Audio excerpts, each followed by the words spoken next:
လေကျိုးသမီးဆိုလဲမင်းသားကြီးနဲ့ဖက်တဲ့ခံသူမကြည့်ဘူးသမီးဒါလုံးလုံးတာဆိုလဲမရအောင်ဟုတ်လားမရအောင် तू အဲ့လိုမျိုးမကြိုက်ဘူးအဲ့လိုသူ့ဆိုပြောတယ်သမီးဒါလုံးလုံးတာမမေးရမရအောင်မဖက်နဲ့အဲ့လိုကြီးစားသားပြောတဲ့ခန်းကြီးမှာ तू အရင်တော့ငယ်တော့ပြန်တက်လာလေအဲ့ဒါ तू TikTok မှာတွေ့လို့ရှိရင်လာပြတယ်မမေအဲ့လိုဘာလို့ရိုက်တာလဲအဲ့လိုမျိုးဒီသမီးကတက်လောက်ရှိတယ်သမီးက10နှစ်ကျော်ပါဟုတ်ကျောင်းတက်လာဟုတ်ကဲ့ကျောင်းတက်ဟုတ်သူ့ကိုနည်းနည်းကလေးစုံပြုံးဆောင်နေတာတွေလုပ်ကလေးပြုံးဆောင်တော့မလို့ပင်ပန်းလို့လေနောက်ပြီးတော့ तू ကိုယ်တိုင်ကလည်းအောက်တော့တယ် तू ကကျောင်းပညာရေးကို तू ကအားတန်တယ်အားတန်တော့ပညာရေးဘက်ပေါ့ဟိုအဲ့တော့ကိုလိုကအနုပညာရှင်ဖြစ်စေတယ်အနုပညာရှင်ဖြစ်လည်းဖြစ်စေချင်တယ်မဖြစ်လည်းမဖြစ်စေချင်ဘူးဖြစ်စေချင်တာကကြတော့အနုပညာရှင်ဆိုတာကတော့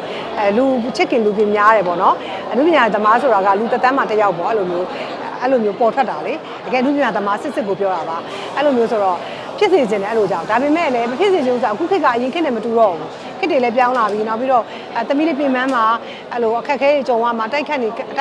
ခံရမှာအဲ့ဒါတွေကြောင့်မဖြစ်စေချင်ဘူးပေါ့နော်